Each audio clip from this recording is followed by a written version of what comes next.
provoking conversation and dialogue on tonight. But there was a lot of things that were said that really made me want to question the fallacies that come behind such systems.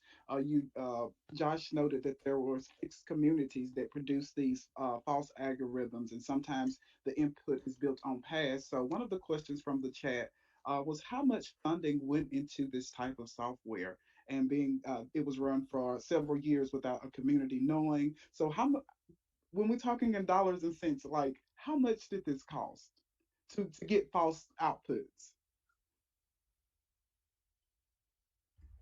So actually, while we look, I believe we have the exact amount, but um, when we did our digging, we found the original grant request made to fund this project, and it was funded as a part of a larger city partnership with academic institutions in Pittsburgh. And we have some more material on this, but in the move to make Pittsburgh more like a smart city, a sort of Silicon Valley, a tech city, and really inviting academics to treat the city as their laboratory, which brings up connotations of experimentation, especially without consent or knowledge, and that's particularly troubling. And that's one thing that we found. But within that grant proposal, again, which was funded by Richard King Mellon, and between the city of Pittsburgh and CMU, they also justified their work under the umbrella of broken windows policing, citing that they were interested, or they were interested in seeing if cleaning up, um, cities resulted in less disorder and so on. Actually, and also literally using the term broken windows. Um, so that was really troubling. And the partnership that represented it was this, Richard King Mellon is a huge foundation, funds a lot of research in the area, and I believe they funded a few others. Yes, Dr. Watson, I think you had a response to that. Well, not a response, but I am sort of sitting on this place when you talk about them, the public university partnership here and going into communities. And it makes me wonder why, like, did this go through an IRB approval at the university? Doesn't it feel like you're experimenting on live subjects to see if the technology works the way you want it to? Why? I mean, and it feels like an IRB board would be raising all kinds of red flags about that. So I guess I'm wondering, is it subject to that kind of process? Emily, you're shaking your head. That's sort of scary to me. Yeah, so I don't know if does anyone else want to cover this? I um You can go ahead. It's always fun to talk about.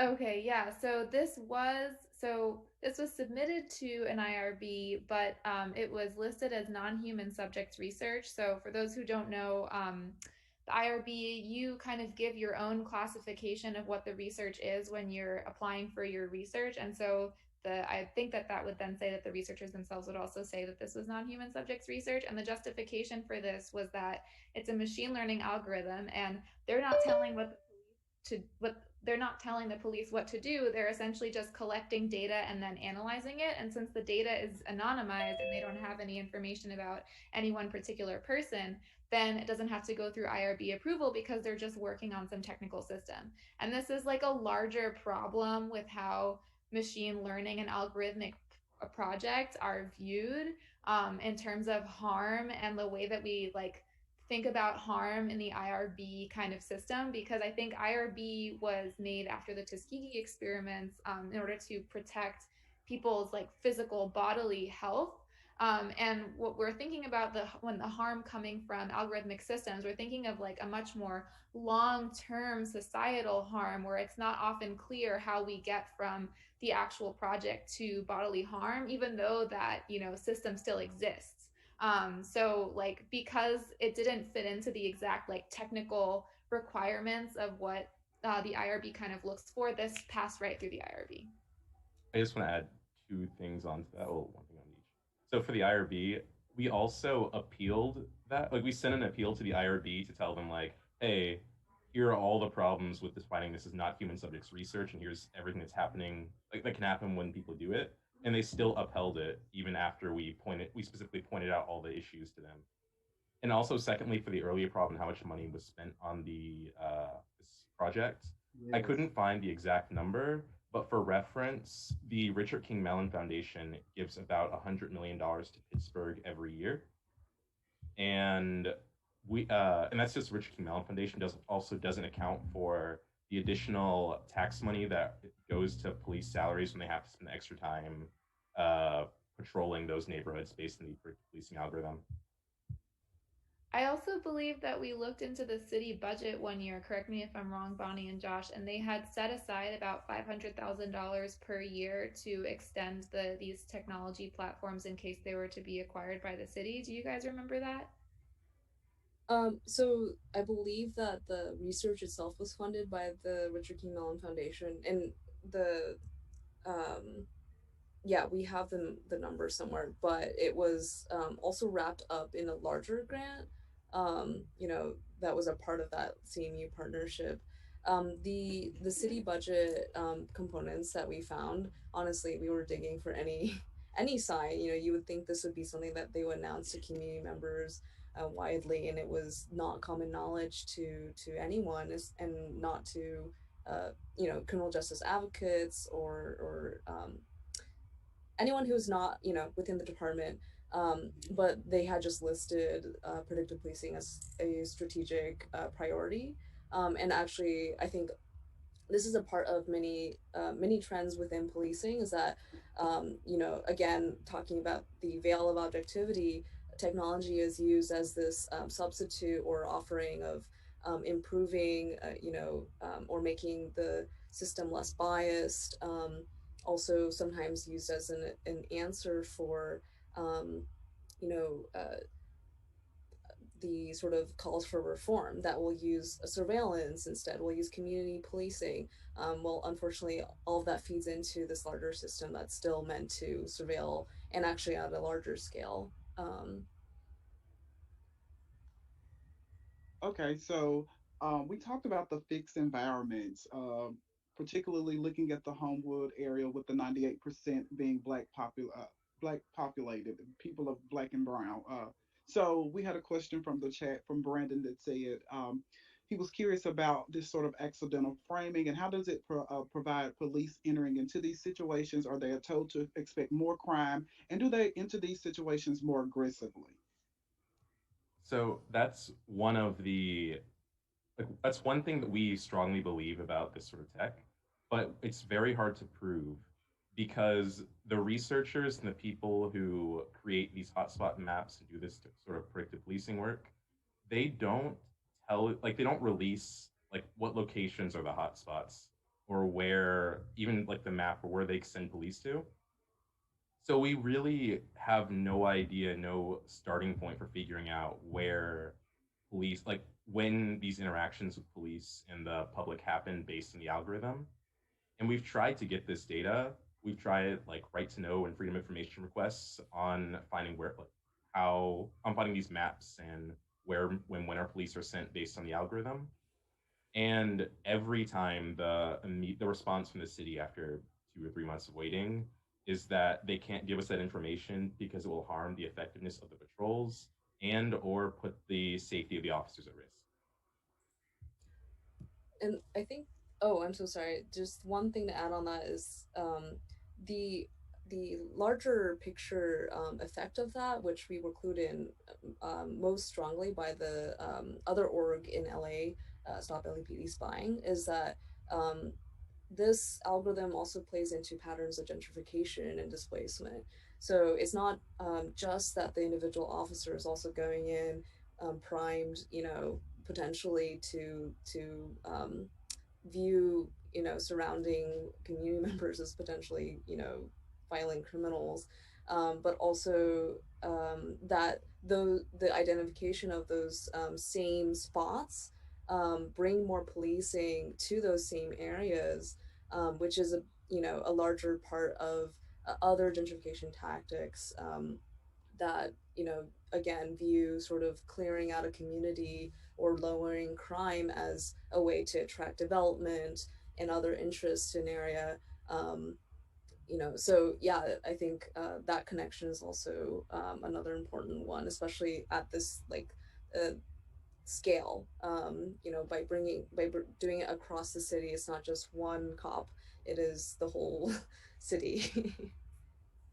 In what way is it supposed to endanger officers for us to know where hotspot policing is happening? Yeah, that uh I think we read that as an excuse to not be transparent with the public, unfortunately. And of course, all this is like not to bring us all down, but I think that makes it more important to have um, you know, counter work in this space, sort of pointing at again the harmful effects of these sorts of algorithms and this type of work, and working with community members instead. So we're hoping again, not to make this a pessimistic presentation, but to point at sort of where work needs to be done, and there's a lot of work. Josh, would you like to add to that a little bit? Oh no, that's Bonnie answered it very well. It's Okay. just I was laughing at the fact that we don't know either, and we even tried to like come up with some scenarios on what could happen, but we couldn't figure out why a few grad students in this sort of work couldn't know where police had gone to in the city 2 years ago.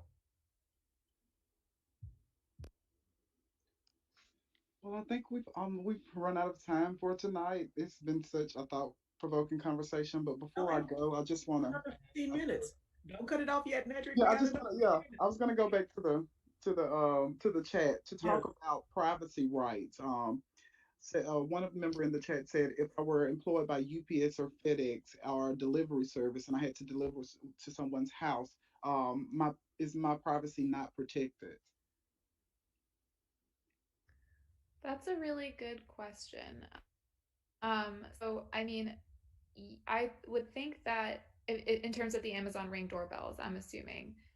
So there is kind of one level, which is that if it's your Amazon Ring doorbell, the police has to ask you if they can use your footage.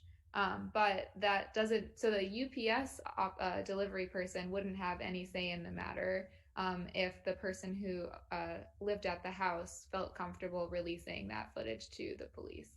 Um, so I would say for someone who's just stopping by someone's house with an Amazon Ring doorbell, no, you only have some amount of control over your own Ring doorbell. So essentially, it's just a workaround of not having to act because I'm in DC, and so I know how that sort of how it works here is that the law enforcement have to ask permission of still have to ask permission of the residents to be able to use the footage. But now through Ring, if the contracts are through Ring, then that cuts out the resident altogether. And so, are there other? I'm thinking, are there other providers, like security providers, who are partnering with law enforcement to do the same thing? Um, and why is the bottom line kickbacks? Like what's happening? um, oh, Emily, did you want to? I'll really quickly. I think Amazon, in terms of like on your front home surveillance, like Amazon Ring is the one that I know of the most. But Bonnie, I'm sure you can add to that. And I think like something that's really kind of important to point out here is that um, I don't know if this is exactly the question that you were asking, but like if the government tried to put a surveillance system like this into works, I think it would be met with a lot more pushback. But since it's a private company that's giving people something for free, it seems so much more harmless, like happening bit by bit. But like governments are working with Amazon Ring to get Amazon Ring doorbells put in as many neighborhoods as possible. Like actually like uh, Amazon will sell Ring doorbells to city and county governments at a reduced rate that they then give out for free to their constituents so that there can be this surveillance program with the police. And it's like, since it's through this private company, somehow heads haven't been turned quite as much as if maybe the US government was like, hey, we want to spy on everyone all the time. So, like, it's just like if you look into the police partnerships, like it runs deep. Governments are working with Amazon to try to get these cameras in as many places as possible. But I'll let Bonnie continue what she was going to say. Sorry. Yeah, I was just going to say that this is a part of a larger problem. So we've also worked or been in contact with folks in Seattle who, you know, with Amazon, home of Amazon and Microsoft, a lot of their anti-surveillance fights are a lot, you know, in a different scale. And what has actually happened is that Microsoft has proposed their own surveillance regulations because they recognize now that the government is, you know, or that there's advocacy work in this realm, and they want to be, they want things on their own terms. And so, as especially just with to Emily's point about if the government tried to deploy this on, you know, this scale, that there would be more outcry as everything gets more networked and you know, our cars are smart, everyone's on social media, you know, delivery methods and platform work is also very much on sort of these tech platforms. Um, all of that is data, and all that data can become surveillance when used by law enforcement. So without a really good understanding of how to safeguard our data, and maybe go further than safeguarding, um, you know, that all just becomes yeah, surveillance systems. So like the driver's licenses that Emily talked about. Oh, and with the driver's licenses too, they're also sold to private data brokers. So even the state, you know, if they protected that, they're still selling out that our data, and this becomes a big vulnerability for folks like undocumented immigrants who, you know, there's a current campaign at the state level to give them licenses. A big part of that is to put protections on that license data. Um, and yeah, Dr. Watson. I'm sorry, you guys. You know, like I'm all in.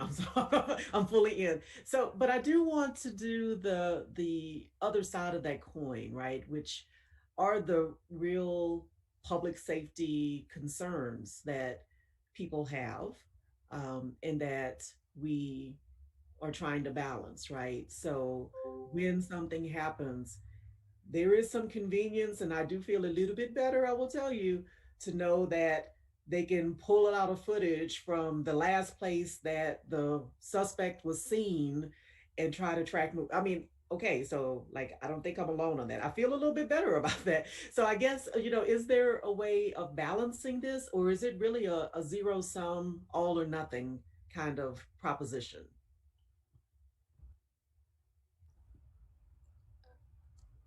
Is it okay if I jump in real quick? Okay. Yeah, I think that, you know, this has come up recently too. I think, like, for example, the Capitol riots, there was a lot of debate about, oh, well, Clearview AI, which was the company that Emily talked about that harvests our social media data, which it should not, you know, and it's a big violation of privacy. It was used in, you know, trying to identify Capitol rioters, and so there's a lot of question of does that justify its use.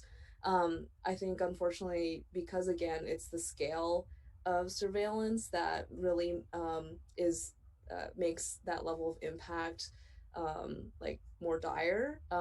It creates situations, for example, um, in using these technological tools, it's pulling in more people at the margin because the legal systems are set up against, you know, the poor, the underinvested, and the criminalized. So it brings in folks, again, using the example of undocumented immigrants in Washington State, for example. You know, law enforcement brought in folks with lapsed visas because they suddenly had, you know, license plate readers that identified people, and under this technical legal umbrella, you know, that this person was targeted when before they may not have been. And ironically too, people who are more law abiding, who have more paper trails, are then more likely to be in the system because of the data that they have. But you know, the other part is the person who invented surveillance cameras was a black woman in Queens. And if you think about that story, it's more about resources. Like, you know, this woman did not have safety resources in her neighborhood, and she had to, you know, come up with resources or tools for herself to make herself feel safe. So I think it's, you know, thinking about where are resources really being spent, and when there's a lot of justification around surveillance, like what that means at a larger scale too. If I could just add something really quickly, I think, unless Josh, were you going to go first? No, you go ahead. I think like in terms of the safety argument, I absolutely see where you're coming from, and I think that um, first on a technical side, I think that like there is really no answer of how much safer this makes us, even if we assumed that we lived in a perfectly wonderful, harmonious society where there weren't all of these problems stemming from systemic racism. Like, even if everyone was holding hands and being all happy together, I don't know how well this thing is working in terms of actually being able to help law enforcement track people down. Like, there hasn't like we all like law enforcement always tells us like, oh, it'll make us safer, so we're going to use it and you're going to deal with the repercussions, but they haven't given us any evidence of, well, how do we know it's actually something that is helping us, because you're just telling us this narrative, but where's the data to back that up? So that's one thing. The other thing is that, like, let's say that it did, let's say that it was really helpful at like helping people track down criminals, whatever that means, right? I think if we think about the times that it could help society, what are these like emergency situations that happen very infrequently, like, you know, hopefully less and less frequently, an armed shooter, whatever it was, whoever we need to find, that everyone wants that person found. If we weigh that against just like the day to day injustices that will be amplified by having these systems available to police, that's when I feel like the scales in our current system, even if this thing was providing so much more safety, starts to tip away from it being a good idea. Because, like, for every mass shooter that you find, there's going to be, you know, 100 Mr. Williamses who are entered into the system completely unfairly, amplifying the system that already exists. So I think that's kind of how I place it in my head, is like, even if it helped us, what help is it bringing and what hurt is it bringing? And on a similar vein, one big issue that I see that like that, well, it's great if we get these cases where we might like find some suspect for a crime using this technology. One of the issues is that it just really goes back to how the police use it, because even if Emily and my research panned out perfectly and we could design like AI and machine learning algorithms that had no biases whatsoever, if you hand that to the police, they're going to keep that bias can be perpetuated still, because like in an earlier version of this presentation, we have a slide that mentions an FBI report on predictive policing, in which they touted that the predictive policing algorithm agreed with older, more experienced officers more than the incoming new officers. So it so it ends up being like, even if we had some perfect algorithm that had no biases, if you tell police, oh, don't focus on this black neighborhood as often, go to this other neighborhood more often, they're just gonna sort of ignore it and just go to like one to whichever neighborhood they felt that it's most important for them to go to based on their own biases. So until we fix the problems inherent in policing, then no matter how good or how great these algorithms are, we're still going to see these effects. Okay, I'm still looking at the chat for more questions, but I don't have any in the chat. But I do want to say thank you for such powerful information about the power of technology, as well as making us aware of how it can be used to further perpetuate stereotypes and how it shines a light on how over policing occurs in marginalized areas so frequently. And those areas where low income people, people of color, black and brown people live are targeted frequently. Um, so I do want to thank you for that so much. And I just also, well, thank you so much for having us as well. And I just want to respond to Crystal's question in the chat that what about using data in databases to target bias and bad police and police misconduct? And I like that question because that is the exact research that I just got published on a similar topic. So I love talking about it. But yeah, so I have some work on bail decision making and how the use of cash bail can be biased against one group or another. And I think that there is a lot of work that can be done in sort of flipping that script and finding out in what cases do police or judges or something actually, like, how can we look at their bias in different ways, and how can the I guess sort of like how predictive policing looks at the characteristics of suspects, individuals.